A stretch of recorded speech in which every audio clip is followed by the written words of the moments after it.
Perfect. Hopefully you heard that little robot or got a notification. Thank you all for joining us this morning for this edition of the Wadena County Coffee Talks. Today we are celebrating Manufacturing Month. One exciting month here in Minnesota. I should have made a cake for everyone or something. I don't know. Joining us today, we have Chet Bodin from Deed, who's going to be sharing with us the importance of manufacturing in Minnesota and our region. Before I turn it over to him, a couple reminders. First, Zoom basics, remember to mute yourself if you're not speaking. And remember to stay respectful. This is being recorded and will be shared elsewhere, so keep that in mind. All right, Chet, without further ado, I'll turn it over to you. Thanks, Katie, and good morning, everyone. Thank you for joining this morning, this happy Monday morning. Hope you're enjoying some of this late summer weather we're having. Maybe we'll get another week of it or so. I am here to talk about Manufacturing Month. So my name is Chet Bodin. I'm on the workforce strategy team for the Department of Employment and Economic Development. For those of you who haven't heard, October is Manufacturing Month in Minnesota. This is a change from previous years where we've only really proclaimed that 1 week is Manufacturing Month. So big change, and and it really speaks to the importance of manufacturing in the state. So I do have a few slides to share, but I'll try not to take too much time.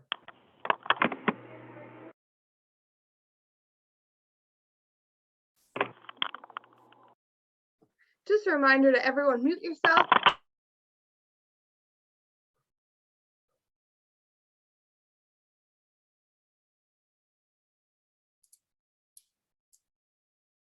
Okay. So our commissioner is Steve Grove, and Steve made a video for Manufacturing Month that I just want to share quick. It's just a minute long, but yeah, just kind of shows from the top down at Deed. We really want to celebrate manufacturing and really recognize it for all the important contributions to our economy it makes.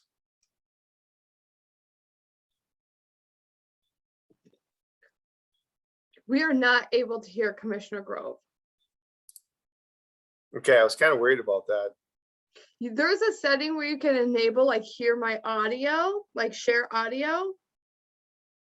Okay, let me go to audio here.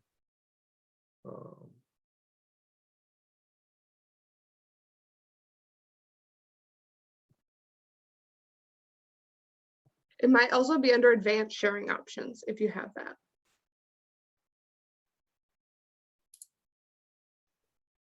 Share sound. There we go. All right, let's try that one more time. October is Manufacturing Month in our state, a time when we honor the over 309,000 Minnesotans that work in manufacturing in Minnesota. Join me and Governor Walz as we celebrate this industry all month. Manufacturers do everything from build the computers that empower our workforce to creating the medical devices that keep us healthy to producing the food that we eat. And in Minnesota, manufacturing jobs pay really well, over $70,000 on average. That's 10% higher than the average wage in our state. And there's over 8,000 manufacturing organizations in our state today. So we are thrilled to have this industry in Minnesota. If a career manufacturing interests you, check out careerforcemn.com/manufacturing for more. All month long, we'll be holding virtual panels, job search materials, resume coaching workshops, all focused on manufacturing as we celebrate this key industry in our state that has helped us not only throughout the pandemic, but has helped writing the next chapter of the Minnesota economy.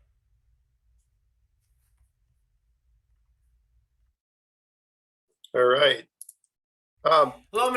Let's see, Katie, if you have that link, I think you said you were on the website earlier, on the Career Force website. I think typically there are employers on the site, but I think there are some workforce partners too. So if you do want to share that information about manufacturing jobs and why they're good for students or adults or anyone, we have a lot of information at careerforcemn.com. And I shared a link to the Manufacturing Month page in everyone's invite, the initial calendar invite. So if you see that in there, you'll be able to explore a lot more Manufacturing Month information and resources. Good. Oh, that's great. Okay, so you heard the commissioner speak just a little bit about why manufacturing is important. He listed a few statistics, and we've got a few more here. I'll just point out a few of the really big ones. Just in GDP, manufacturing adds over $50 billion to Minnesota's economy overall. Almost $20 million in exports. You heard him talk about the wages. Wages are significantly higher in manufacturing than the average for the state. And I mean, over 300,000 jobs. So almost 10% of our entire economy in terms of jobs too.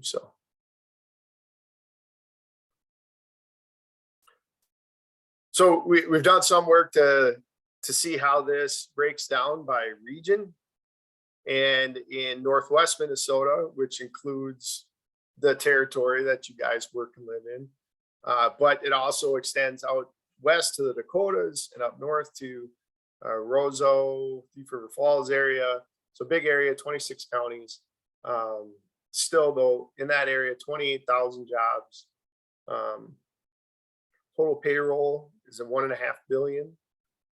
Again, so you can see the amazing contribution that this industry makes, not just to the GDP overall, but to just workers and helping provide sustainable living, sustainable households. Let's see, again, over 13% of our regional employment here, so even a higher share than the state overall. And then we can even look as far down as Wadena County specifically. I know that your region is bigger than Wadena County, but this is a kind of a geographic area I could give you some stats on. So we have 480 jobs in 2020 in the county. That was 27 businesses, almost $23 million in total wages paid. Average weekly wages were 870. That was earlier this year. And that's almost 12% higher than average in Wadena. So not just in the state, not just in Northwest, but right in our backyard here. Manufacturing is really important to our economy.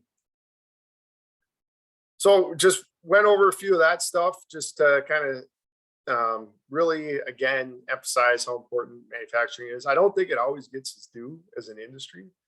Because it's kind of like sometimes the offensive line of the economy, when if it's running well, you don't notice it because everything else kind of goes really good. So anyway, they've done amazing things in terms of workforce development, in terms of, leveraging technology. I think manufacturing is probably one of the biggest drivers of advanced technology, in greater Minnesota. Innovation. And especially when you see things like economic shocks, like the pandemic, for example, you see manufacturers responding with innovative solutions. And, they will continue to do that, I'm sure, as we go through the economic recovery and face any future challenges that we have. So while I had you, and I think Katie gave me a little more time to talk, so I thought I'd just share an update on unemployment insurance statistics for the area. It always seems to be something employers are interested in learning about. So as a quick review, unemployment insurance is a little bit different than the unemployment rate. They're not the same thing. Unemployment rate measures, the entire labor force. So anyone who's working or looking to work, and they only have to be working, for an hour a week. So it looks at the labor force, and then it looks at that portion of the labor force of those who are looking for work, have looked in the last 4 weeks, but haven't found anything. And the reason we measure it this way is because it's really meant to be, okay, here are folks that really want to be working, and for some reason we can't match them with jobs. And it's really sort of like, okay, this is low hanging fruit. Like what's going on? Where is our skill sets and our industry needs? Where's the mismatch? So it really helps us look at the basic kind of that mismatch, that basic, like how do we improve this part of the economy? Once we fix that, then we can look at some of the more challenging parts, like workers who have unique barriers, and that's why they haven't been looking or out of work. This we've seen a lot more of during the pandemic, illness, lack of childcare, things like that. So unemployment insurance, on the other hand, is, if someone is out of work or recently left a job and they're eligible for unemployment insurance.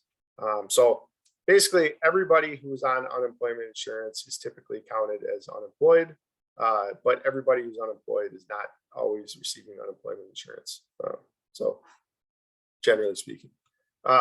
So unemployment still has gone through quite a bit of a change. Insurance has gone through quite a bit of change during the pandemic. We have new categories of it. We had new categories of it. And so I quickly thought I'd just do a rundown of what those look like. So initial claims, we've always measured initial claims.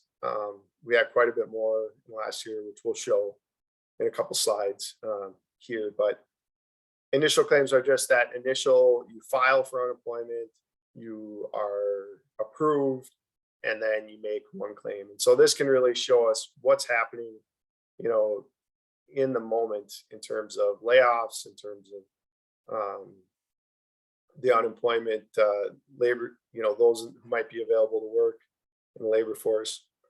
Regular claims are after that initial one. Somebody continues to receive a payment on a weekly basis. And so that would be a regular claim.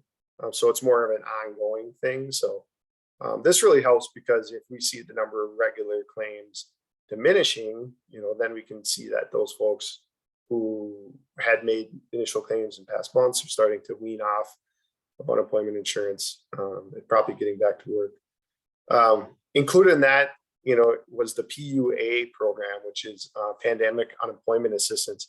So this included self-employed folks, people who did contract work, were part of this categorization, which we'll see again. I'll share the data here in just a minute. And then finally, we have the extended or the PEUIC claims. So we've had extended unemployment in the past. We haven't had it for quite a while.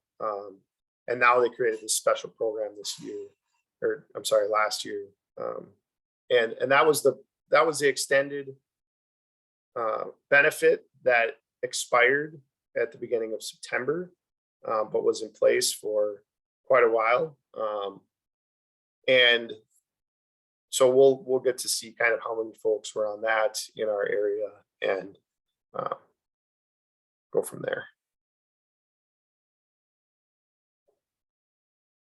So this is the region, so the 5-county region. I've got here those 3 categories we just talked about, and we have claims from 2019, 2020, 2021.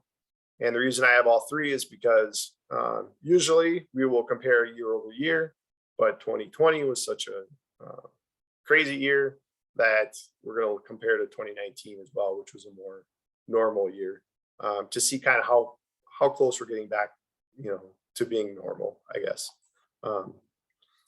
So in 2021, in August, we had 615 initial claims in the 5-county region. So this is still about twice as many as we had in 2019. In August, we were starting to see, pick up in the Delta variant. So maybe that had something to do with it. Maybe folks were, had kids that were starting to go back to school, and the schools either, hadn't figured out how to have them in classroom, or, parents weren't comfortable with that. Who knows? But, I've heard both of those things from people. regular or just regular claims, almost 2,000. So this is down quite a bit from last year. So that's good to see. We haven't had as many people just kind of on that normal 26-week period of unemployment. But it is still higher than 2019. But now we don't have the extended anymore. And so those folks who were on this kind of that original 26-week cycle should, that period should be ending here in the next few months. And then finally extended.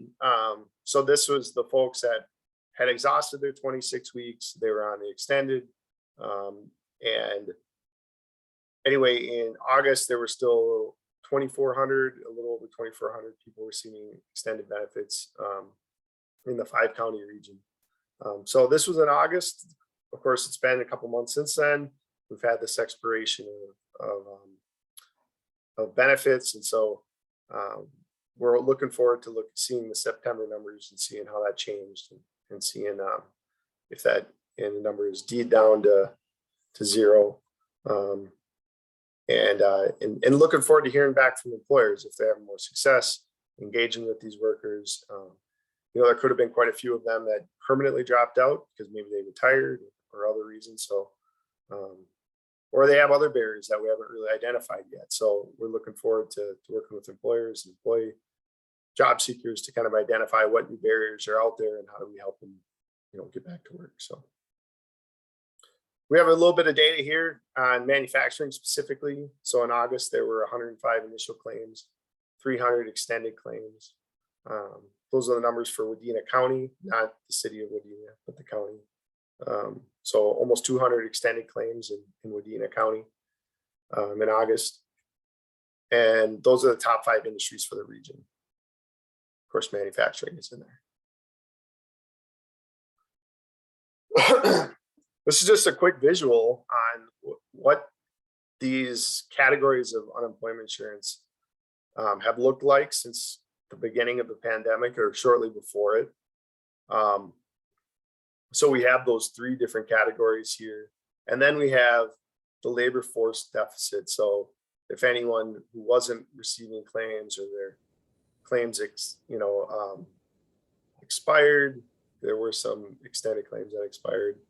Or people that just dropped out permanently, or maybe people that never filed for unemployment insurance. We had a deficit compared to February in our labor force. So it looks like at this point, though, we have our labor force is bigger than it was pre-pandemic. So that's good to see. We no longer have that deficit on top of people making claims. And then here are the numbers we still have for August. We just saw on the previous slide. But as you can see, we're kind of getting closer to where we were at pre-pandemic, especially when these extended claims go away. We should be maybe even in a better position.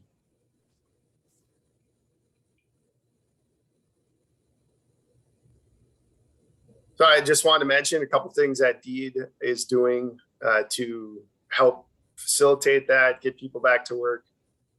We've been making calls to folks who are on unemployment insurance since the springtime to talk to them about the jobs that are out there.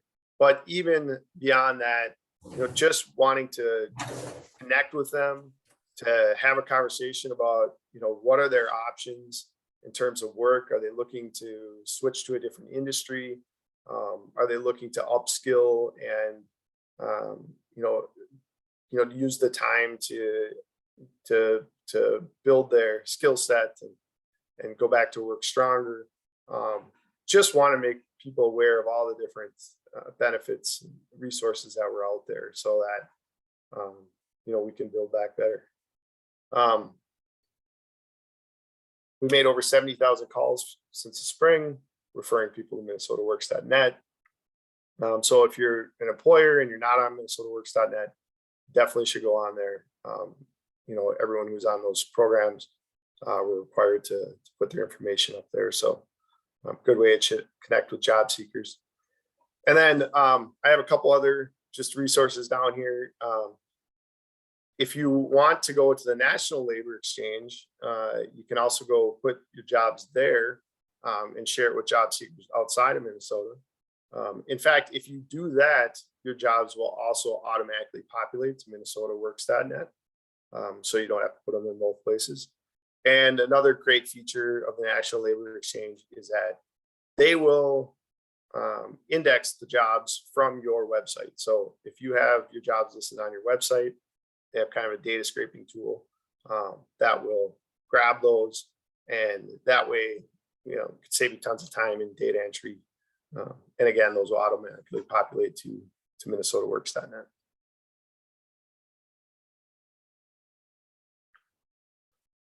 We have a couple other training grants in Minnesota that I wanted to highlight. So if you are hiring new folks, we have the Job Training Incentive Program that will help you pay for training wages for a set period of time. You can get up to $200,000 depending on how many people you're hiring. Excuse me. And this is a Greater Minnesota grant only. So a really good program, something to check out. Even if you're hiring just a couple people, you can apply and you can get some help paying for those initial wages and take a little bit of the risk out of it. You know, if one of those folks doesn't work out, maybe you don't have so much sunk costs there. And then the Automation Training Incentive Program. If you have bought automation equipment and you need to retrain your workers on how to use that equipment, or you need to take the workers who that equipment replaced and train them in another part of your business, that's what this money is for. And again, we know that through COVID and just the labor shortage in general, that retention is a really big part of workforce development. And so, you know, leverage this tool and others to kind of avoid layoffs to continue to retain employees. Again, that's also just a Greater Minnesota program. So our partner here, for those of you who don't know, I'm sure you probably all do, but it's Rural Minnesota SEP. They have a ton of great resources for employers, including incumbent worker training. Amy Hockrober's on the call. I think she's talked a little bit about that before, and how M-State can do some training for you and work with SEP to help you pay for it. Also on the job training partnerships, I just wanted to highlight that one, because another way that we can help pay for some training wages. You know, if you're hiring, you know, making some new hires and you want to try to take a little bit of that risk out. We've leveraged those a lot for hiring people from the criminal justice system and in other cases. So that's all I got for you today, Katie. But I'm happy to take any questions or just anybody that wants to just discuss any of what we talked about today. That'd be great. Awesome. Thank you so much, Chet. And thank you for that unemployment breakdown. You know, often when we have talks about unemployment, we're kind of talking about it kind of at this big level, just like in general, but seeing it broken down between the different types of claims and then what the trends actually are really helps put things in perspective. So thank you for that. Any questions for Chet or comments in general? Yes, I have a question. This is Lou from the Chamber of Commerce in Long Prairie. How was the trunk or treat? Did you go to that in Little Falls, the Career Force one? Lou, they had over 60 employers there. And that I knew, but did the people come? No, I'm sorry, I wasn't there, so I can't speak to that. Okay. But I know the last one they had a lot of success. So hopefully good. they continue that success. Perfect. Okay, thanks. Does anybody know on the call? No? Okay, I know Central Byproducts was there and they said they had a few good candidates. So Great. You know, that model's worked, like I said, for them in the past. And I don't know what it is, but it's one of those things I think we learned during COVID, kind of like remote work, that I think we'll continue to use. Maybe, I mean, not in the winter, obviously, but maybe next spring we'll do some more outdoor job fairs in other parts of Minnesota, because it seems to be something that has worked. And I don't know if it just draws more attention because it's outside, and sometimes they have people driving by just want to be a part of it, or it's because people can do it real quick. I don't know, but. Any other questions or comments? Chet, this is Louis Crombie from Congressman Pete Stauber's office. I just want to make a comment.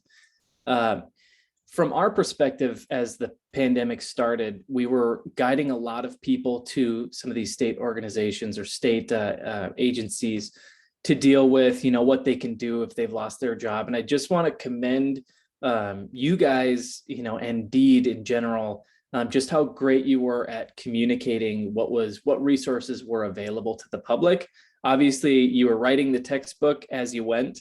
So I just want to say I really appreciate that. It was really helpful for us to be able to use some of the communication that you guys had to help our constituents here in the 8th District.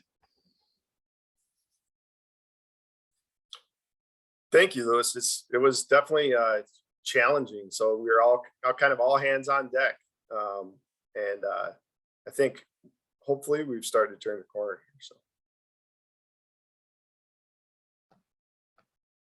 Any other questions, comments? Lou's asking if we can get a copy of the PowerPoint.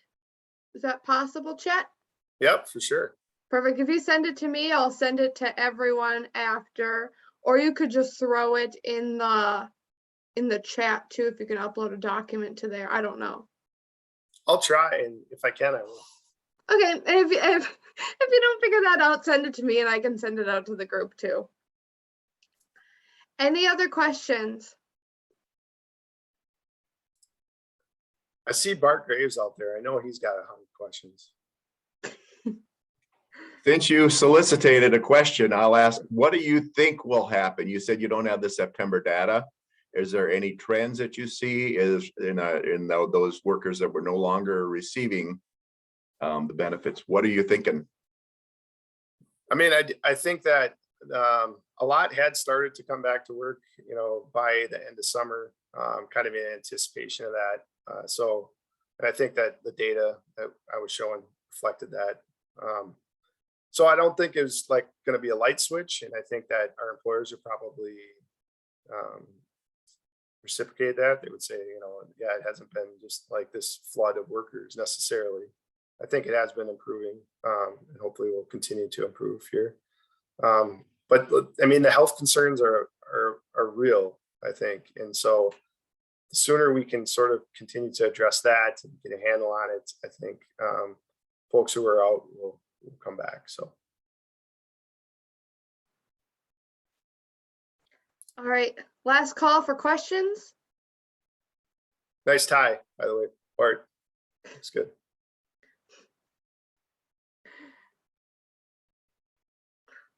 You're on mute, but it looks very festive. All right, if there's no more questions, going once, going twice. All right, Chet, thank you so much for joining us today. You're welcome to stay on and listen to the community updates, or if you have to get on with your day, I understand. Thanks, Kay. It's good to be here. All right. Well, Louis, since you are on the call from Congressman Stauber's office, do you have any updates to share with the group today? Sure, I can give a quick update. Number one, good to see you all. It's been a while since I've been able to be on one of the coffee talks, so it's great to be here this morning. Now, just a few things that are of note. Some of you may have seen that the Line 3 pipeline has been completed.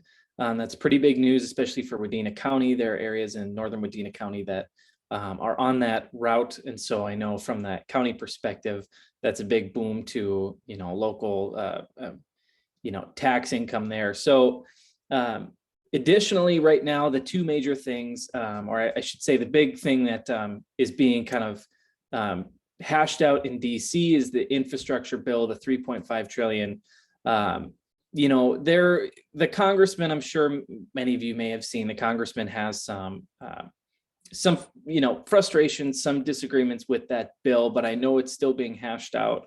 And just to give you guys an update, Speaker Pelosi, her goal is to have the infrastructure bill voted on by the end of this month, but right now it's really tough to know exactly when it will be voted on. You know, and two, with details within the bill, a lot of that is subject to change. And so our legislative director is really fielding any sort of questions on specifics, but that's kind of the big major thing. Other than that, those are the big focuses right now in DC. But I just appreciate you guys doing a manufacturing themed coffee talk. I know I was able to go to the Chamber of Commerce Business After Hours in the Brainerd area. We went to Pequot Tool and Manufacturing, and that was my first time there. And it was just amazing to see some of the really intricate products that they manufacture there. And it's always just incredible, you know, the science and the engineering and just how intricate and you know, intelligent these jobs are. And so it's always fun, and I really appreciate being able to go and visit with some of the local manufacturers and see what they do. And they are, like they said, they're really great paying jobs. And so it's really exciting. Love celebrating manufacturing. But that's, from my perspective, that's kind of the big update for me. Perfect. Thank you so much, Lewis. Any questions for him? Nope. All right. Well, thanks for joining us today, and we'll keep you on the invite list. All right. Let's see who's next. David Heyer, also from Deed. I see you're on the call today. Anything you'd like to share with the group? Good morning, Katie. No, I don't have any updates for you today. We covered most of them last time in our coffee talk, but nothing really substantial has happened since then, except for, I'm not sure if Chet mentioned that he was just promoted to the Northwest Business Development Manager. He got that last week, so congratulations, Chet. Yes, congratulations, Chet. Well deserved. That's it for me. I have nothing else. All right. Any questions for David? All right. Moving on. Let me just see who is here. Lillian, are you on the call? There you are. If you all haven't met Lillian yet, she is the Lead for Minnesota Fellow that the Wadena Development Authority is hosting for the next 2 years. So welcome, Lillian. Yeah, hello. I guess I'll share why I'm here today, other than to listen to this wonderful talk. So at the Development Authority, I'm focused on artisan development, and we are doing a survey of artists within the area, about 30 miles of Wadena, and we're studying distribution of that. So if you know any creative people of any kind, it would be great if you could share this survey with them, or if you know people that can get in contact with that sort of person, that would be great. I'm going to post the survey in the chat, so you all can do that. Nice meeting you all and being here. Perfect. Thank you so much, Lillian. And she just threw the survey in the chat. So if you know any artists or creative types in central Minnesota, please share the survey with them, so Lillian can have a good, I know the hardest thing with surveys is having enough respondents to make it, worthwhile. All right. Now, Dean Uzelman, I see you did get to join us. Do you have an update you'd like to share with the group? Good morning, everyone. Sorry I was late, but I'm actually on vacation and was away from a computer. So anyway, I'm here now.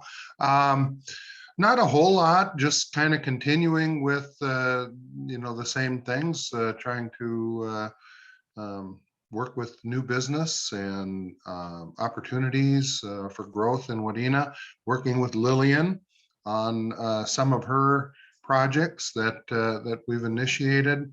One thing that Lillian did not mention is that she also has a survey out there on Facebook, on the Wadena Facebook page, requesting your opinions on what kind of restaurant you'd like to see in Wadena. We would like to see additional restaurants in Wadena, and I think the choices are Thai, Italian, Indian, and Japanese. So we're looking to diversify our culinary art offerings to people interested in different types of cuisine. So that's a project we're working on. And then our committee is going to be meeting soon to discuss how we're going to distribute some of the, oh, now I'm forgetting the term for the funds that we just received. ARPA? Yes, thank you, Katie. So try to identify some of the businesses or organizations that kind of fell through the cracks on other distributions. So that is what we're working on. Thank you so much, Dean. Are you vacationing anywhere nice? Anywhere we can be jealous of? No, I'm doing fall cleanup and doing those kinds of things, but it's going to be a couple of beautiful days here to do that. So I was picturing you someplace tropical, maybe with a pina colada after this, something I can really be jealous of. Yeah, give me a couple of months for that. All right, any questions for Dean? All right, well, thanks for joining us today. Next, Melissa Wyman from the Staples EDA. What are some updates from Staples? Well, all the things I've talked about over the last whatever amount of times have all been wrapping up. So I want to say thank you to M-State for their collaboration with the Welcoming Communities Group and doing an inclusive workforce employer training. I forget exactly what we titled it, but that's the gist of it.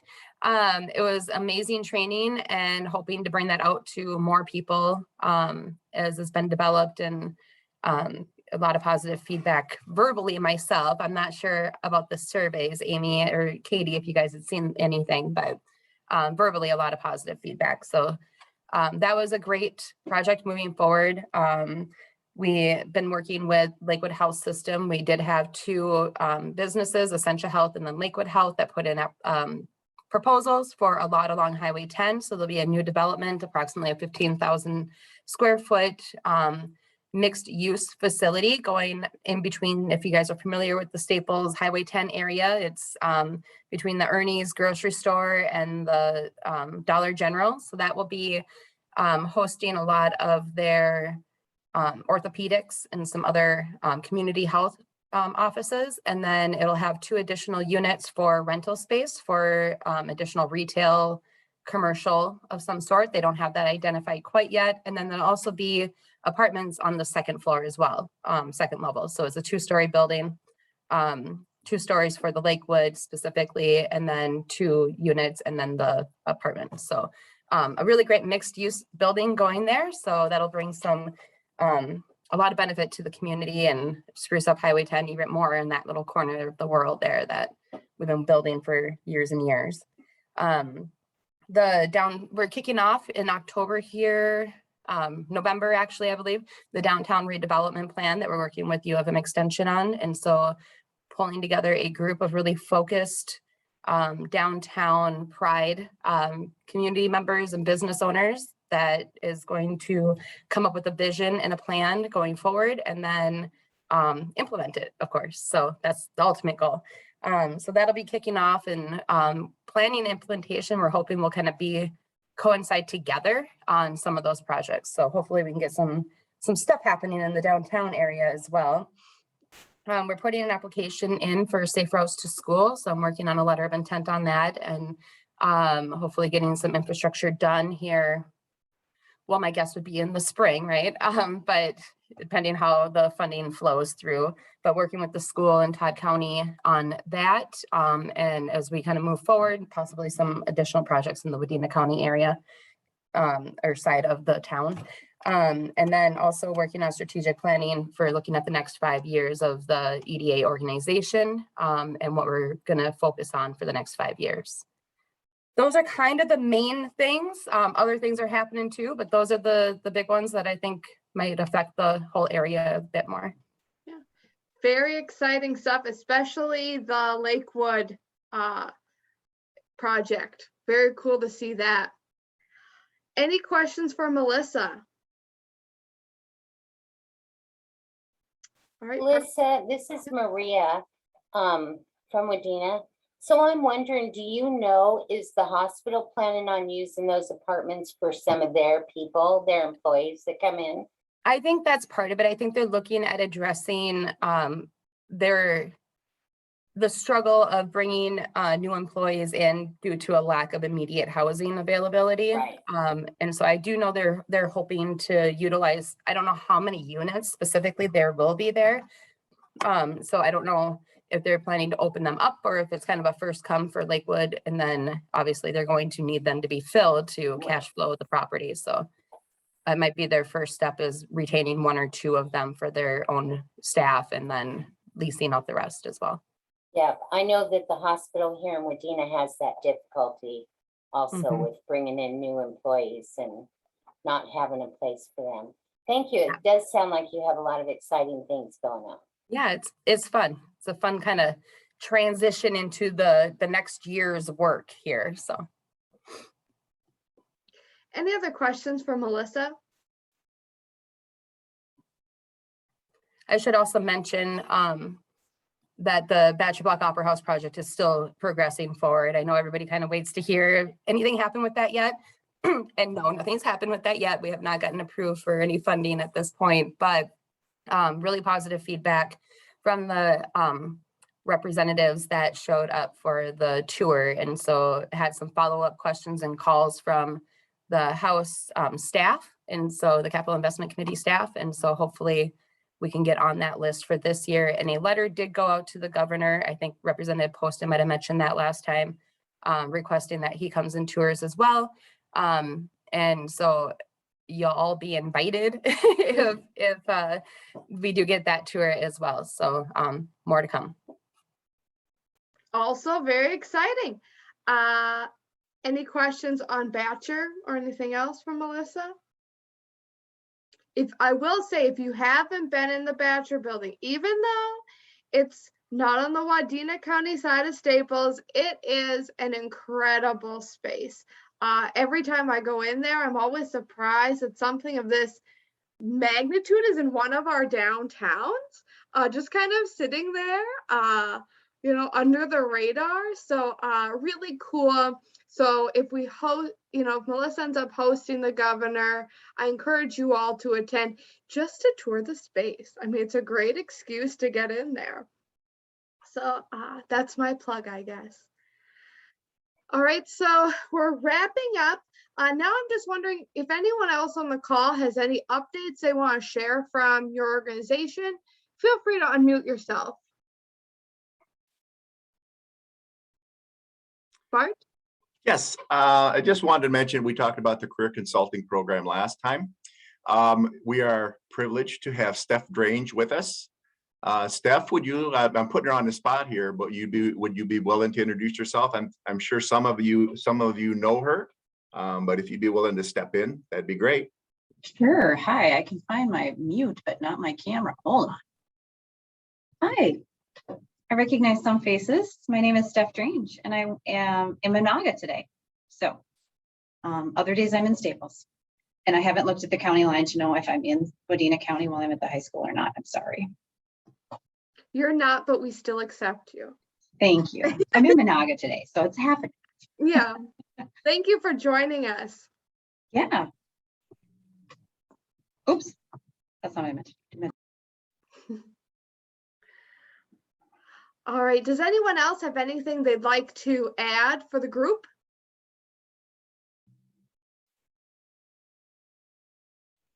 Rebecca, I see you're going on.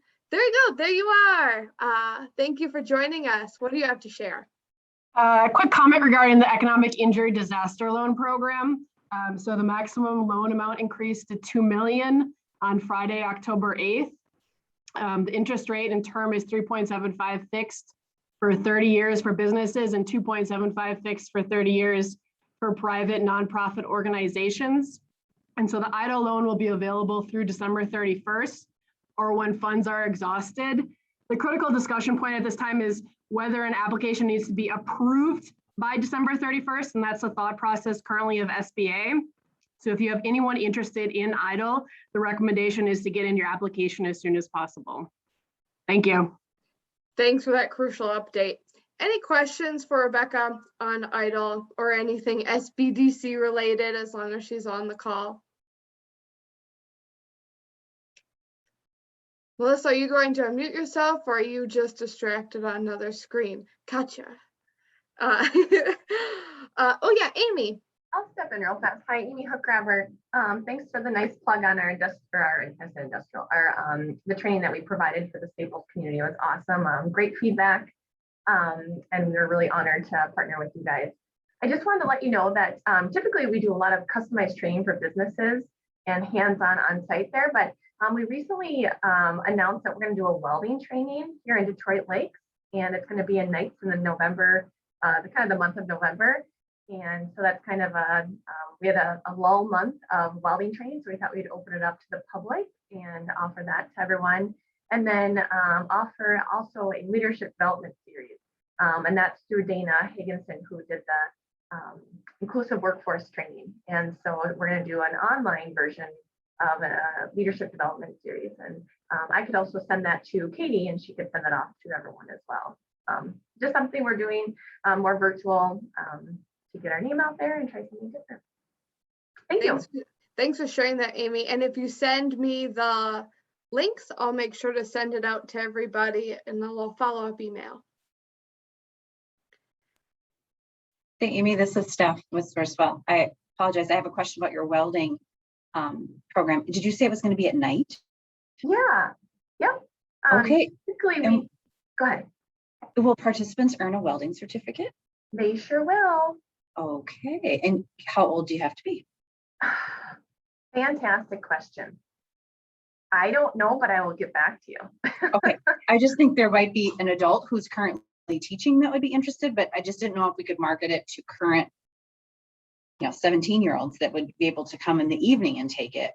Yeah. Or people who've already turned 18, but they're still in high school. I'm going to go out on a limb and say you most certainly could be 16 and older. And the reason I say that is we did a project with the Perham School District 2 or 3 years ago, and we trained the high schoolers. So I don't understand why we couldn't do any age. I know like there's OSHA rules for being on equipment, but I can double check. But yes, we are allowing or offering it November 1st to the 23rd, and we'll send this out too. But it's going to be 6 to 9 p.m. Monday through Thursday, and they can actually choose which kind of welding certificate they want to obtain.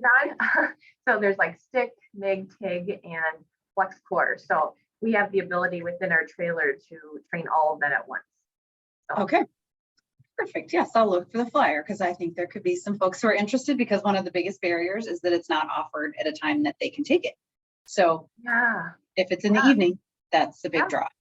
And I mean, unfortunately, it's going to be in Detroit Lakes, but it's kind of a central location. But if that's the biggest barrier, that's nothing. Okay, sounds good. And it's a short period of time. It's not like they have to do it over a whole semester. It's 1 month and it's done. 1 month. Yep. Perfect. Thank you. Thank you. Any other questions, comments? I would just, is that kind of, what would be the cost on something like that? I say, we're looking at, I work in the Wadena Deer Creek schools, and that might be something that we'd look at too. So any idea on the cost? Yep, for sure. For this particular training, it's $1,400.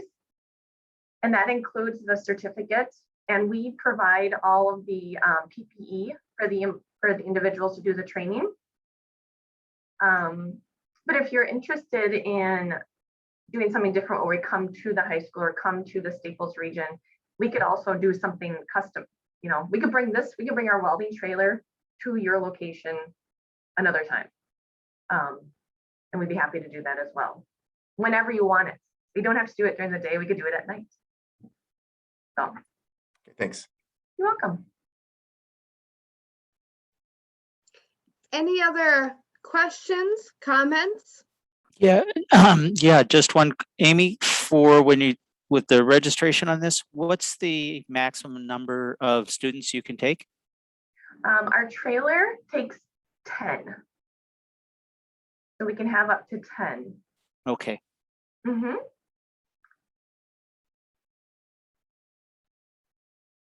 And sometimes we do trainings. It all, I'm going to talk too much real fast, but it all depends on what they want to accomplish.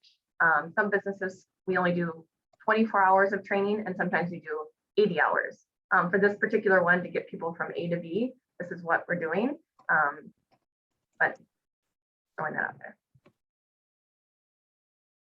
Thank you for all the questions. Any other questions, comments?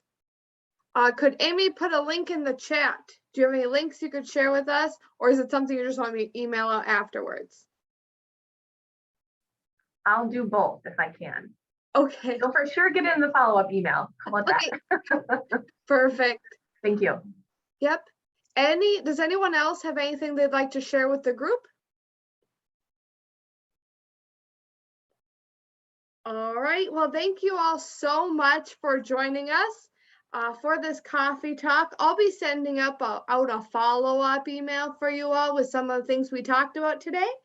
Our next meeting is November 1st at 11 a.m. on Zoom, like usual. Really hard to believe it's going to be November already. Really shocked at where the year went, where the last 2 years went. I don't know if all of you also feel like you're in a weird time-space continuum, but I certainly do. All right. Well, thank you all so much for joining me. I hope to see you next time, and have a good rest of your week.